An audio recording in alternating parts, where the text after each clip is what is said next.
بچه من 6 ماه بود شیر خورد که من به مسکو آمدم. در خونه در پیشم زن سرش داد. شوهرش با دروغ‌های زیاد، با فند و فریب‌های زیاد. مرده که میگرفتگی همه زن داره، فرزند داره. مسکو میرم با کمک یک کلبه گایم نمیرم میکنم.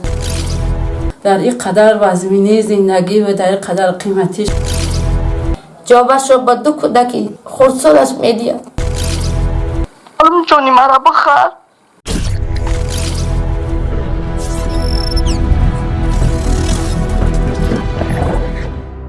امروز زنگ تلفنی озодамо водор намуд ки як маротиба ба деҳаи сарчашмаи ноҳияи восеъ омада аз рӯзгори пурдарди фарзандонаш ки овораву сарсон ҳастанд, дарбадар ҳастанд ва рӯзи сиёҳ доранд, аз наздик бохабар шавем. биёед дӯстони азиз, тамошобиёни гиромӣ, дарду доғи ин оиларо аз забони наздикони худи озодамо мешунавем. озодамо модари 2 тифлаки зебо аст, вале бо амри тақдир имрӯз дур аз ҷигарбандонаш дар мулки рус бо 100 хориву зорӣ умр ба сар мебарад. мушту лагади шавҳар ва таънаву маломати хуштоману хоҳаршӯй ин ҷавонзани тоҷикро сиёҳбахт ва кӯдаконашро зинда ятим гардонд. азбаски падар надошт, баъди аз шавҳар ҷудо шудан зиндагии озодамо бо 2 фарзанд хеле душвор гашт. من نعمتова зайтунбӣ ҳамсоязани ҳамин хонадон ҳастам. ростии гапаш, озода вақте ки зани дуюм мешавад, вақте ки шавҳар мекунад, шавҳари дурӯғгӯй буд, шавҳари дурусе набуд ки ӯро нигоҳбинӣ кунад. ба эвази нигоҳбинӣ накарданаш 7 сол дар хонаи бародараш шоиб дилшод зиндагӣ мекард. ӯ рӯзи хубе надошт. озодамо дар муддати 7 сол шавҳараш ба дурӯғҳои зиёд, ба фанду фиребҳои зиёд ӯро аз иҷо мебарад. ҳамин қадараш намерасад ки ба боғчону ба аҳли оилаи худаш шумрӯ кардан мепартояд. ба ивази ҳамин қадр шумрӯи кардагишу ба ивази ҳамин қадар чи ҷавобашро ба 2 кӯдаки хурдсолаш медиҳад. вақти баргашт чӣ шуд? вақте ки духтар аз хонаи шавҳараш бармегардад, дигар намедонад ки куҷо равад. ҷои рафтӣ надорад ки худашро сарпаноҳ кунад аз номуси дунёӣ, ай номуси зиёд, ай шавҳари дурӯғгӯ, бадкирдору бадрафтораш. озодамо ҳеҷ дараке надошт, фақат ба ӯ дурӯғҳои зиёд мегуфт. ман ба тура хона мехарам, ман ба тура хона мекунам. занак тоқат ка сабр ка хонат мекунам. ба ивази ҳамин қадр дурӯғошу боварш кард. ба ивазе ки барои ба 2 фарзандша участка чӣ кунад, хонаро дар кунад, чӣ кунад, участкаро ба одамои бегона фурӯхт. ҳамин сабаб озодамо ай номуси зиёд баромада аз хона рафт. 2 кӯдаки муҳтоҷ дорад. ба ивази 2 кӯдаки муҳтоҷаш гоҳ вақте мешавад ман ягон кӯса авқотшон аҷа файрод мекунам метам, гоҳ вақте нигаҳшон мекунам, биншон мекунам, чишон карда ки ҳамун занак ай номуси зиёд, ай беномусӣ шавҳара баромада рафт. ба ивази ҳамин қадар бо кор дарафтагӣ, карнавӣ рӯшидагӣ, кор набуд, карантин буд, пул рӯи кар наметонист, ғалти дабуд, сири дилша ба ҳеҷ кас намегуфт. баъди чанд вақте мегзарад, ман суратша дар имо мебинам, дар телефон мебинам, нигаҳ мекунам, дигар ҳеҷ одамӣ ма ҳис карда наметонам ки сарарӯ кандагӣ, вазъият безеб, исо пул нест, шароит нест, намедонад ки кӯдакҳои бечора куҷо раванд. вай маҷбур шуд ки роҳи русияро пеш гирад, то пул ҷамъ карда барои фарзандонаш ягон сарпаноҳ харад. аммо кораш омад накард. озодамо дар русия дар як сохтмон ҳамроҳи мардон кор мекард ва худро мард гирифта семент мешӯриду хишт мекашид. аммо корфармо бо ҳар баҳона пулашро надода оби чашми ин ҷавонзани бебахти тоҷикро ба бари рӯяш ҷорӣ мекард.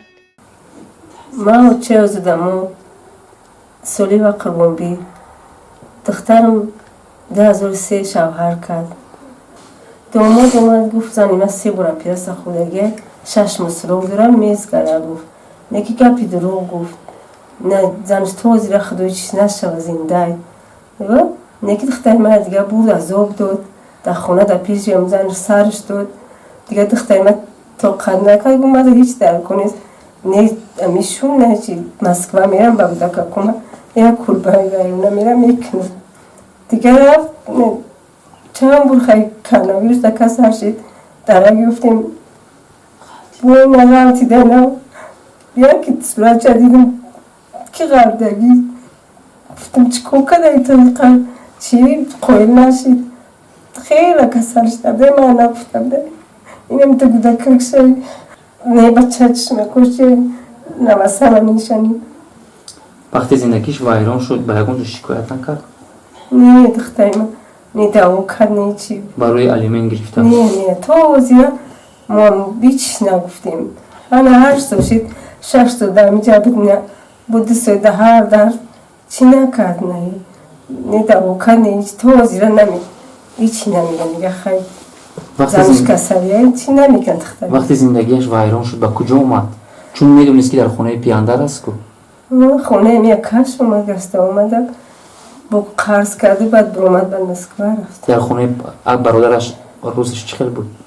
خیلی یکه چی خیلی چون بلند دوره بیچوره شرایط نداره بچه من مسکو رفت سومیالول کار نکرد یه هم شرایطی بچه من هم قصور نیسته امیر رومیش جونه 6 ماه بود که من رفت در منجی که من شبای روز گریه میکرد با شیرگو و بچه از او خیلی کلانش کم شونه خودتونم بیمار هسته؟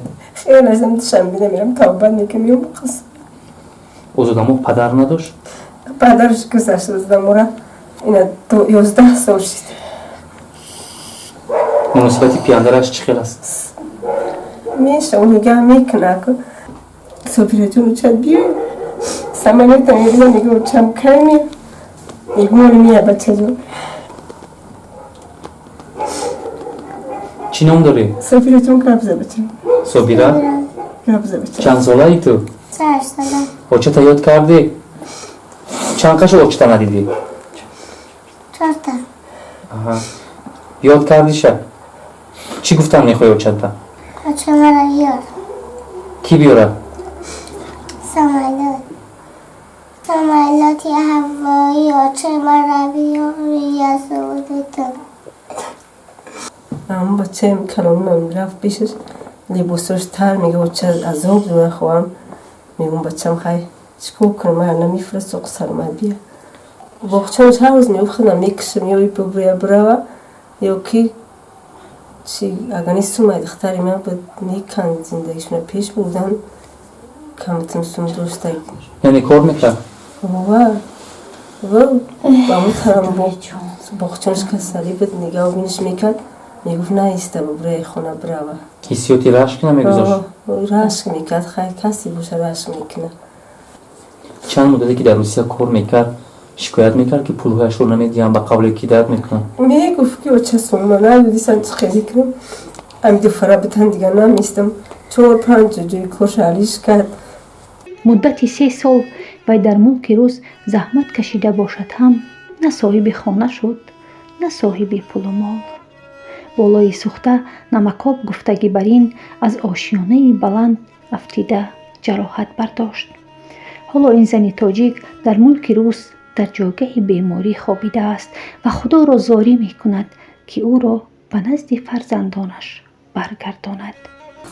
اکر جان ما در نوع چریومش که مترو زندگی میکنم دم خیر سونست که 2032 همینجا در زندگی میکنم اکر جان شرایط ندارم کار کردن نمیتونم زندگی ما همیشه زندگی 8 سال ما در بدر خانه اکاوت و در خانه پیاندر گشتم جای زیست ندارم 2 تا گودک دارم منم 2 تا گودکم سرسان و سرگردان در همون شهر کلاب همین خیل گشتم مرده که میگرفتگی همه زن داره فرزند داره مرد شرایطش نمیرسید که نگاه و بین کنه همین قدری بود که همچنین میوبردگیش میوبرد و گودکا را تامین میکرد و میخست میره بعد اون رفتن ما چیزی نداشتیم که گودکا ما سیر کنم 2 بار 3 بار از سقالی آمد و زنمازش نیست. من راضی شدم.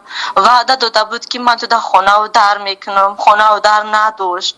زنش همنی و قپره درک نداشت. اویلش درک داشت.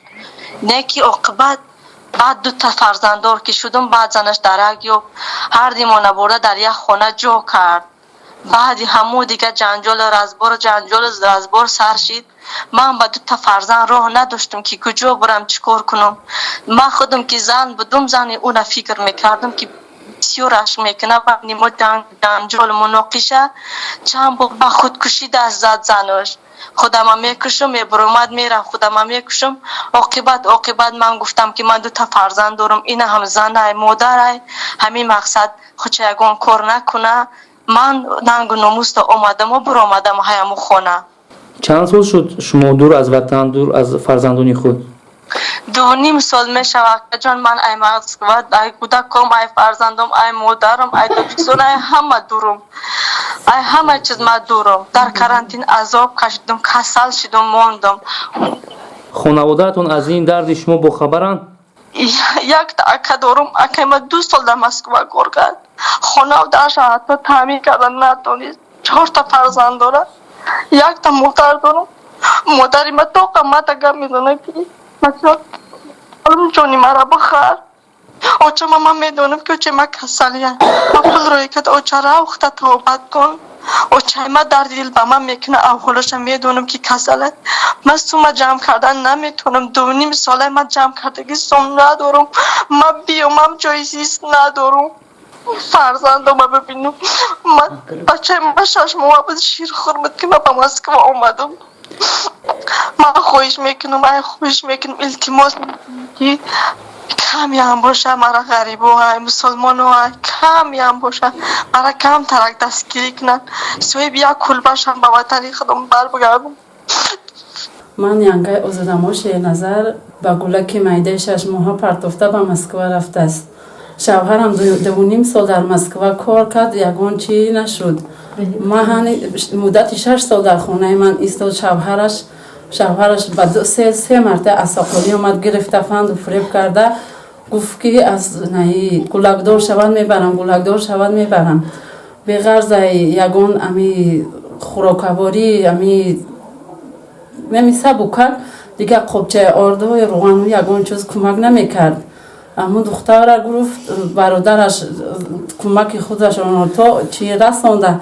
زورش به همین قدر رسید. در این قدر وزمینه زندگی و در این قدر قیمتی شرایطی نداریم که نگاه بین کنیم. این برادرای خیخو من خواهش دارم که آزادمای من ساق سلامت این ملک مردم و بلوی فرزندوش گشته بیوید.